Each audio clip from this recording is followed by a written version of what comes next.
Good morning everyone, स्वागत है आप सभी का आपके अपने यूट्यूब चैनल ब्रिलियंट कॉन्सेप्ट में। फ्रेंड्स, आज के सेशन में हम लोग एक बार फिर से आरआरबी एनटीपीसी सीबीटी 1 एग्जाम का प्रीवियस ईयर सेट देखेंगे। 9/3/2021 को ये एग्जाम हुआ था, प्रथम पाली का क्वेश्चन है। और एनटीपीसी प्रीवियस ईयर सीरीज में आज हम लोग सेट नंबर 41 कवर करेंगे। ठीक है, चलिए शुरू करते हैं आज का सेशन। लेकिन उससे पहले अगर आप लोग हमारे चैनल पर नए होंगे तो प्लीज़ इस चैनल को सब्सक्राइब कर लीजिएगा। और फ्रेंड्स, वीडियो अगर अच्छी लगे तो अपने दोस्तों में भी इसको शेयर जरूर कर दीजिएगा। ठीक है, तो चलिए शुरू करते हैं आज का सेशन और देखते हैं इस सेट का पहला क्वेश्चन यहाँ पे क्या दिया गया है। क्वेश्चन नंबर फर्स्ट है, निम्नलिखित में से कौन एक उच्च स्तरीय भाषा नहीं है? सही आंसर मशीनी भाषा हो जाएगा। देखिए, मशीनी भाषा जो है यह एक उच्च स्तरीय यानी कि हाई लेवल लैंग्वेज नहीं है। बाकी जावा हो गया, सी हो गया, C++, ये तीनों के तीनों जो है उच्च स्तरीय भाषा का उदाहरण है। ऑप्शन नंबर जो 4 दिया है इस क्वेश्चन का यहाँ पे सही आंसर हो जाएगा। और प्रश्न नंबर जो 2 है, इस प्रश्न में देखेंगे। देखिए, प्रश्न नंबर जो 2 दिया गया फ्रेंड्स, कह रहा है इसमें कि इंसॉल्वेंसी एंड बैंक्रप्सी कोड 2016 ऋणदाताओं को लेनदारों से पैसा वसूल करने में सक्षम बनाने के लिए बनाया गया था। इस कानून को राष्ट्रपति की मंजूरी कब मिली थी? सही आंसर है मई 2016 ईस्वी में। ठीक है, देखिए, भारतीय दिवाला और शोधन अक्षमता संहिता 2016 को संसद के एक अधिनियम के द्वारा लागू किया गया था और इसे मई 2016 में राष्ट्रपति की मंजूरी मिली थी। ऑप्शन नंबर 4 इस क्वेश्चन का सही आंसर हो जाएगा। ठीक है, चलिए अगला जो प्रश्न है इस प्रश्न को देख लीजिए। रीजनिंग का क्वेश्चन दिया गया है फ्रेंड्स। देखिए इस क्वेश्चन को, और बता दें आप लोगों को, मैथ और रीजनिंग का जो क्वेश्चन होगा इसको जो है स्किप करते चलेंगे। बाकी इसका पीडीएफ जो है आंसर की के साथ हमारे टेलीग्राम चैनल पे अपलोड कर दिया जाएगा, तो आप लोग वहाँ से डाउनलोड करके इसको खुद से सॉल्व कर लीजिएगा। ठीक है, नेक्स्ट क्वेश्चन, क्वेश्चन नंबर जो 6 दिया गया है इसमें देखिए, इस क्वेश्चन में कह रहा है कि कटक निम्नलिखित में से किस प्रख्यात हस्ती से संबंधित है? कटक निम्नलिखित में से किस प्रख्यात हस्ती से संबंधित है? चलिए पहले इसके लिए ऑप्शन देख लीजिए। ऑप्शन जो दिया गया फ्रेंड्स, इसका सही answer option number 1 Subhash Chandra Bose हो जाएगा।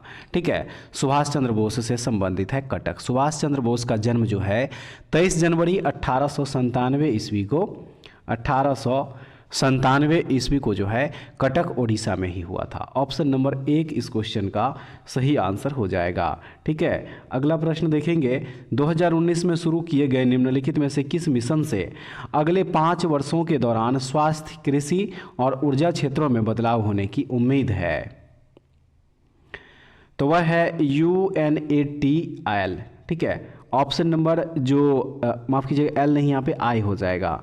ठीक है, UNATI ऑप्शन नंबर जो 3 है इस क्वेश्चन का यहाँ पे सही आंसर हो जाएगा।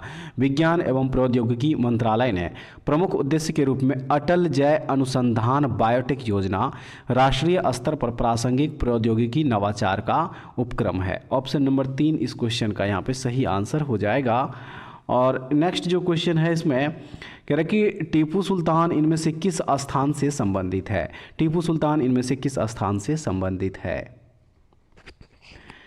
सही आंसर इस क्वेश्चन का है ऑप्शन नंबर 3 श्रीरंगपट्टनम से। ठीक है, श्रीरंगपट्टनम से टीपू सुल्तान संबंधित है। ऑप्शन नंबर जो 3 दिया गया, देखिए इसका सही आंसर हो जाएगा। ठीक है, उसके बाद अगला प्रश्न हो जाएगा, प्रश्न नंबर हो जाएगा यहाँ पे देख लीजिए।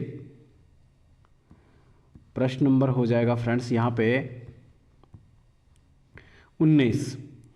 प्रश्न नंबर 19 में है, फुटबॉल की UEFA यूरोपियन चैंपियनशिप 2020 के फाइनल मैच का आयोजन इनमें से किस शहर में किया गया था? Right answer option number 1 Lisbon हो जाएगा। ठीक है, चलिए अब जो अगला प्रश्न है देख लीजिए। इस प्रश्न को दिया है, इसमें खाली जगह दिया हुआ है, कह रहा है कि क्षेत्र भारत में कृषि के बाद दूसरा सबसे बड़ा नियोक्ता क्षेत्र है, वह कौन सा क्षेत्र है? तो वह है वस्त्र। वस्त्र क्षेत्र जो है यह भारत में कृषि के बाद दूसरा सबसे बड़ा नियोक्ता क्षेत्र। ऑप्शन नंबर 4 इस क्वेश्चन का सही आंसर होगा। और उसके बाद जो अगला प्रश्न हो जाएगा इसमें प्रश्न नंबर हो जाएगा 24। प्रश्न नंबर हो जाएगा फ्रेंड्स 24। दिया है इस प्रश्न में कि भारतीय संविधान के निम्नलिखित में से किस अनुच्छेद में कर्मकारों के लिए निर्वाह मजदूरी का आदि प्रावधान निर्दिष्ट किया गया है? किस अनुच्छेद में किया गया है? तो ये किया गया है अनुच्छेद 43 में। ठीक है, अनुच्छेद 43 के अनुसार राज्य सभी कामगारों को एक निर्वाह मजदूरी और एक सभ्य जीवन स्तर सुनिश्चित करने का प्रयास करेगा। ऑप्शन नंबर 2 इस क्वेश्चन का सही आंसर होगा। अगला जो प्रश्न है इसमें कह रहा है कि बक्सर का युद्ध किस वर्ष में लड़ा गया था। सही आंसर है 1764 ईस्वी। बक्सर की लड़ाई जो है फ्रेंड्स देखिए, ये अंग्रेजी सेना और मीर कासिम जो कि उस समय बंगाल के नवाब थे, अवध के नवाब शुजा-उद-दौला और मुगल सम्राट शाह आलम द्वितीय की संयुक्त सेना के बीच में 22 अक्टूबर 1764 ईस्वी में लड़ी गई थी और मेजर हेक्टर मुनरो के नेतृत्व में ईस्ट इंडिया कंपनी ने विजय प्राप्त की थी इस लड़ाई में। ऑप्शन नंबर जो 4 है इस क्वेश्चन का यहाँ पे सही आंसर हो जाएगा। ठीक है, उसके बाद जो अगला प्रश्न हो जाएगा इसमें प्रश्न नंबर 28, यांत्रिक ऊर्जा को विद्युत ऊर्जा में रूपांतरित करने के लिए कौन से उपकरण का उपयोग किया जाता है। सही आंसर इसका डायनेमो हो जाएगा। देखिए, डायनेमो जो है एक मशीन है जो यांत्रिक ऊर्जा को विद्युत ऊर्जा में परिवर्तित करती है और इसे विद्युत जनरेटर भी कहा जाता है। ऑप्शन नंबर जो 3 दिया है देखिए, इस क्वेश्चन का यहाँ पे सही आंसर होगा। और उसके बाद जो नेक्स्ट क्वेश्चन हो जाएगा इसमें, नेक्स्ट क्वेश्चन फ्रेंड्स देख लीजिए, प्रश्न नंबर हो जाएगा 34। कह रहा है कि इनमें से कौन सी राशि सदिश नहीं है। इनमें से कौन सी राशि सदिश नहीं है, तो शक्ति जो है देखिए यह सदिश राशि नहीं है। ठीक है, ऑप्शन नंबर 1 इस क्वेश्चन का सही आंसर होगा। और उसके बाद जो अगला प्रश्न हो जाएगा, प्रश्न नंबर हो जाएगा 35। दिया है इस प्रश्न में कि निम्नलिखित में से कौन सा त्योहार फसलों की कटाई से संबंधित है। निम्नलिखित में से कौन सा त्योहार फसलों की कटाई से संबंधित है, तो वह त्योहार का नाम है पोंगल। ठीक है, पोंगल फसलों की कटाई से संबंधित एक उत्सव है जो सूर्य देवता को समर्पित है। और इस ऑप्शन नंबर जो 1 दिया है इस क्वेश्चन का यहाँ पे सही आंसर हो जाएगा। ठीक है, नेक्स्ट क्वेश्चन नंबर हो जाएगा 36। समन्वयी धर्म दिन ए इलाही की स्थापना किसके द्वारा की गई थी। समन्वयी धर्म दिन ए इलाही की स्थापना किसके द्वारा की गई थी, तो ये स्थापना जो है अकबर के द्वारा किया गया था। ठीक है, 1582 ईस्वी में 1582 ईस्वी में इसकी स्थापना हुई थी। ऑप्शन नंबर 1 बिल्कुल सही आंसर है। अगला प्रश्न है, विश्व जनसंख्या दिवस कब मनाया जाता है। विश्व जनसंख्या दिवस, तो फ्रेंड्स ये 11 जुलाई को मनाया जाता है। ठीक है, और इसका मुख्य उद्देश्य विश्व में बढ़ती जनसंख्या से उत्पन्न होने वाले मुद्दों की ओर ध्यान आकर्षित करना है। ऑप्शन नंबर 3 इसका सही आंसर हो जाएगा। देखेंगे अगले प्रश्न में क्या कह रहा है। कह रहा है कि विश्व की तीसरी सबसे लंबी नदी कौन सी है। सही आंसर है इसका यांगजी नदी। ऑप्शन नंबर जो 1 दिया है देखिए, इसका सही आंसर हो जाएगा। यह विश्व की तीसरी सबसे लंबी नदी है। बात करें अगर सबसे लंबी नदी की, विश्व में जो पहले स्थान पे वह है नील नदी जो है, यह विश्व की सबसे लंबी नदी है और दूसरे स्थान पे है अमेजन। ठीक है, अमेजन नदी जो है यह दूसरे नंबर पे है। तीसरे नंबर पे क्या है, यांगजी। ऑप्शन नंबर जो 1 दिया है इस क्वेश्चन का सही आंसर होगा। और उसके बाद अगला प्रश्न है, चमड़ा या कोको का संबंध किस रंग क्रांति से था। किस रंग क्रांति से था। सही है भूरी क्रांति। ऑप्शन नंबर 4 बिल्कुल सही हो जाएगा। ठीक है फ्रेंड्स, चलिए नेक्स्ट जो क्वेश्चन है इस क्वेश्चन को देख लीजिए। क्वेश्चन नंबर हो जाएगा 44। इसमें है कि सार्वजनिक वितरण प्रणाली यानी कि पीडीएस में निर्गम मूल्य क्या दर्शाता है। सही हो जाएगा, बाजार मूल्य से कम मूल्य जो है ये निर्गम मूल्य दर्शाता है। ऑप्शन नंबर 2 बिल्कुल सही हो जाएगा। चलिए अगला जो प्रश्न है इस प्रश्न को देख लीजिए। प्रश्न नंबर 48 में दिया है कि 1931 में पहली भारतीय बोलती फिल्म रिलीज हुई थी। इस फिल्म का नाम बताइए। राइट आंसर इस क्वेश्चन का है ऑप्शन नंबर 2 आलम आरा। भारत की पहली बोलती फिल्म कौन सी है, आलम आरा है। ऑप्शन नंबर जो 2 दिया है इस क्वेश्चन का यहाँ पे सही आंसर हो जाएगा। और नेक्स्ट क्वेश्चन है, भारत के किस राज्य में सबसे पुराना और सबसे बड़ा तेल क्षेत्र मौजूद है। तो ये मौजूद है फ्रेंड्स असम राज्य में। ऑप्शन नंबर 4 बिल्कुल सही हो जाएगा। भारत का सबसे पुराना तेल क्षेत्र जो है डिगबोई असम में स्थित है। तो ऑप्शन नंबर 4 याद रखिएगा, इस क्वेश्चन का हो जाएगा बिल्कुल सही आंसर। और उसके बाद नेक्स्ट क्वेश्चन है कि ब्रेक्सिट पर जनमत संग्रह कब हुआ था। ब्रेक्सिट पर जनमत संग्रह कब हुआ था। सही है जून 2016 ईस्वी में। देखिए फ्रेंड्स, ब्रेक्सिट जो है यूनाइटेड किंगडम के यूरोपीय संघ से बाहर निकालने की प्रक्रिया को दिया गया एक नाम है। इसे ब्रिटेन और एग्जिट को मिला करके बनाया गया है। और ब्रेक्जिट जनमत संग्रह जो है ये 23 जून 2016 को यूनाइटेड किंगडम और जिब्राल्टर में मतदाताओं से यह राय लेने के लिए हुआ कि क्या देश को यूरोपीय संघ का सदस्य बना रहना चाहिए या छोड़ देना चाहिए। ऑप्शन नंबर 4 इस क्वेश्चन का सही आंसर हो जाएगा। और उसके बाद जो अगला प्रश्न है, प्रश्न नंबर हो जाएगा देखिए यहाँ पे 54। इस प्रश्न में है कि बुक्का प्रथम प्राचीन भारत के इनमें से किस राजवंश का संस्थापक था। सही आंसर है संगम वंश के संस्थापक थे ये। ऑप्शन नंबर जो 2 दिया है इस क्वेश्चन का यहाँ पे सही आंसर हो जाएगा। ठीक है फ्रेंड्स, नेक्स्ट क्वेश्चन देख लीजिए। दिया है कि ऑल मैन आर ब्रदर्स पुस्तक का संकलन और संपादन किसने किया। तो ये किया कृष्णा कृपलानी ने। ठीक है, ऑप्शन नंबर जो 3 है इसका सही आंसर हो जाएगा। और चलिए अगला प्रश्न देखते हैं। वर्ल्ड बैंक की ईज ऑफ डूइंग बिजनेस 2020 के अनुसार भारत की रैंक क्या है। सही आंसर इस क्वेश्चन का ऑप्शन नंबर 3, भारत को इसमें 63वां स्थान मिला था। ठीक है, चलिए अगला जो प्रश्न है इस प्रश्न को देखते हैं। प्रश्न नंबर हो जाएगा 58। इसमें है कि जापान की संसद को क्या कहा जाता है। जापान की संसद को क्या कहा जाता है। राइट आंसर है द नेशनल डाइट। जापान की संसद को फ्रेंड्स याद रखिएगा द नेशनल डाइट के नाम से जाना जाता है। ऑप्शन नंबर 2 बिल्कुल सही दिया गया है। ठीक है, इंग्लिश चैनल और उत्तरी सागर को जोड़ने वाले प्रमुख जल डमरू मध्य का नाम बताइए।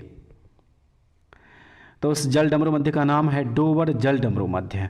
ठीक है, डोवर जल डमरू मध्य। देखिए फ्रेंड्स, जल डमरू मध्य एक ऐसा संकरा जल मार्ग होता है जो 2 समुद्रों अथवा झीलों को आपस में जोड़ता है। तो ऑप्शन नंबर 1 जो है इसका सही हो जाएगा। और नेक्स्ट क्वेश्चन है कि 1848 में लॉर्ड डलहौजी का कार्यकाल के दौरान लागू हुए सुधार का नाम बताइए। उस सुधार का नाम है व्यक्तिगत का सिद्धांत, जैसे कि द डॉक्ट्रिन ऑफ लैप्स के नाम से भी जाना जाता है। ऑप्शन नंबर 3 इसका सही हो जाएगा। ठीक है, अगला प्रश्न देखेंगे। वस्तु एवं सेवा कर यानी कि जीएसटी किस पर अधिरोपित किया जाता है। सही है उस गंतव्य पर जहां वस्तुओं या सेवाओं की खपत होती है। ऑप्शन नंबर 1 में सही आंसर दिया गया है। ठीक है, अब चलिए अगला जो प्रश्न है इस प्रश्न को देख लीजिए। प्रश्न नंबर 65 में है कि निम्नलिखित में से कौन सा पौधों में होने वाला कवक रोग नहीं है। तो वह है साइट्रस कैंकर। साइट्रस कैंकर जो है ये साइट्रस फसलों में जैंथोमोनास सैक्सोनोफोडिस बैक्टीरियम के कारण होने वाला एक रोग है। ऑप्शन नंबर जो 2 है इसका सही आंसर हो जाएगा। और अगला जो प्रश्न हो जाएगा फ्रेंड्स, इसमें अगला प्रश्न है देखिए प्रश्न नंबर 69। दिया है कि नासा का पूर्ण रूप क्या है। नासा का फुल फॉर्म पूछा जा रहा है। तो फ्रेंड्स नासा का फुल फॉर्म होता है national aeronautics and space administration. ठीक है, national aeronautics and space administration जो है ये अमेरिका की अंतरिक्ष एजेंसी है जिसकी स्थापना 1958 ईस्वी में हुआ था। ठीक है, ऑप्शन नंबर 1 इसका सही आंसर हो जाएगा। चलिए अगला जो प्रश्न है इस प्रश्न को देखेंगे।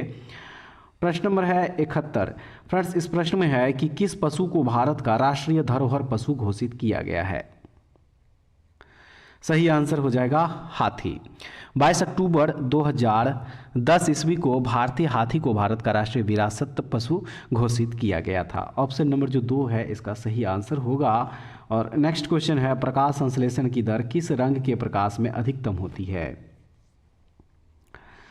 करेक्ट आंसर है इसका देखिए लाल रंग के प्रकाश में जो है सबसे अधिक होती है। ऑप्शन नंबर 3 बिल्कुल सही हो जाएगा। और उसके बाद जो अगला प्रश्न हो जाएगा इसमें प्रश्न नंबर हो जाएगा 75। इस प्रश्न में है कि निम्नलिखित में से कौन सी यूनेस्को का विश्व धरोहर स्थल नहीं है। इनमें से कौन सा यूनेस्को का विश्व धरोहर स्थल नहीं है। तो चार मीनार, देखिए चार मीनार जो है यह यूनेस्को के विश्व धरोहर स्थल में शामिल नहीं है। ऑप्शन नंबर जो 1 दिया है इसका सही आंसर होगा। और उसके बाद जो अगला प्रश्न हो जाएगा इसमें प्रश्न नंबर 77 दिया है। इस प्रश्न में खाली जगह दिया है एक इलेक्ट्रॉनिक ट्रेडिंग पोर्टल है जो कृषि उत्पादों का एक एकीकृत राष्ट्रीय बाजार बनाने के लिए मौजूदा मंडियों का नेटवर्क तैयार करता है। तो वह है ई नाम। ठीक है, ई नाम जो है एक ट्रेंडिंग पोर्टल है जो कृषि उत्पादों का एक एकीकृत राष्ट्रीय बाजार बनाने के लिए मौजूद मंडियों का नेटवर्क तैयार करती है और यह एक ऑनलाइन ट्रेंडिंग प्लेटफॉर्म है और यह भारत सरकार के कृषि मंत्रालय द्वारा जो है 2016 ईस्वी को प्रारंभ किया गया था। ऑप्शन नंबर 2 इस क्वेश्चन का सही आंसर हो जाएगा। और नेक्स्ट क्वेश्चन है कि इनमें से कौन सा भारतीय संचार उपग्रह रॉकेट में तीसरे चरण की खराबी के बाद कक्षा में पहुंचने में विफल रहा। तो चलिए फ्रेंड्स, इसका जो पहले ऑप्शन दिया गया है इसको देख लीजिए, इसके ऑप्शन को। करेक्ट आंसर इसका यहाँ पे ऑप्शन नंबर जो 4 है GSAT-4 यही हो जाएगा। ठीक है, देखेंगे अगला प्रश्न, एक्सरे की खोज किसने की थी? एक्सरे की खोज किसने की थी? डब्ल्यू रोंटगेन के द्वारा जो है एक्सरे की खोज करी गई थी। ऑप्शन नंबर जो 1 है इसका सही हो जाएगा। और उसके बाद है कि भारतीय रिजर्व बैंक ने खाली जगह दिया है को आधार अवधि मानते हुए भुगतानों के डिजिटलीकरण के स्तर को रिकॉर्ड करने के लिए समग्र डिजिटल भुगतान सूचकांक यानी कि DPI निर्मित किया है। सही हो जाएगा मार्च 2018 को। ठीक है, मार्च 2018 को ऑप्शन नंबर 2 बिल्कुल सही है। अगला क्वेश्चन देखेंगे, डेटा प्रोसेसिंग में शामिल नहीं होता है। क्या डेटा प्रोसेसिंग में शामिल नहीं होता है? तो वह है डेटाबेस इंस्टॉलेशन। ऑप्शन नंबर जो 2 है इसका देखिए बिल्कुल सही हो जाएगा। और उसके बाद अगला जो प्रश्न है कह रहा है कि ऑस्ट्रेलिया विश्व भर के उन देशों में से एक है जहां त्वचा कैंसर के मामले और उससे होने वाली मृत्यु दर विश्व में सर्वाधिक है। यह मुख्य रूप से अल्ट्रावायलेट किरणों के संपर्क में आने के कारण होता है। इसके लिए इनमें से कौन सी अल्ट्रावायलेट किरणें जिम्मेदार है? सही हो जाएगा अल्ट्रावायलेट बी। ऑप्शन नंबर जो 1 दिया है देखिए इस क्वेश्चन का यहाँ पे सही आंसर हो जाएगा। ठीक है फ्रेंड्स, नेक्स्ट क्वेश्चन देखेंगे। क्वेश्चन नंबर है 83 दिया है इसमें, भारत के महान्यायवादी यानी कि अटॉर्नी जनरल ऑफ इंडिया के संबंध में निम्नलिखित में से कौन सा कथन सत्य नहीं है? कौन सा कथन इसमें सत्य नहीं है? 2 ऑप्शन देख लीजिए। वह मंत्रिमंडल का सदस्य नहीं होता है, उन्हें भारत की सभी अदालतों में सुनवाई का अधिकार होता है। बाकी का जो 2 ऑप्शन है चलिए इसको भी देख लीजिए। 2 ऑप्शन इधर और दिया गया है। देखिए इस ऑप्शन में है कि उन्हें संसद में मतदान का अधिकार होता है और उन्हें संसद के सदन में बोलने का अधिकार होता है। तो राइट आंसर इस क्वेश्चन का ऑप्शन नंबर 3, उन्हें संसद में मतदान का अधिकार होता है। ये कथन सही नहीं है। ऑप्शन नंबर जो 3 दिया गया है इसका बिल्कुल राइट आंसर हो जाएगा। ठीक है फ्रेंड्स, तो देखिए फ्रेंड्स अब यहाँ से जो है मैथ और रीजनिंग का ही क्वेश्चन है। तो इसका क्वेश्चन का PDF जो है आंसर की के साथ हमारे टेलीग्राम चैनल पे अपलोड कर दिया जाएगा। तो आप लोग वहाँ से इसको डाउनलोड करके खुद से सॉल्व कर लीजिएगा। उम्मीद करते हैं फ्रेंड्स पिछले सेट की तरह ये सेट भी आप लोगों के लिए काफ़ी महत्वपूर्ण होगा। ज़रूर देखिएगा इस वीडियो को और उसके बाद बताइएगा कि सेशन आप लोगों को कैसा लगा और क्वेश्चन का लेवल कैसा था। ठीक है, ऐसे वीडियो के लिए हमारे चैनल से जुड़े रहिए। अगले वीडियो में दोबारा फिर से मिलते हैं, तब तक के लिए जय हिंद।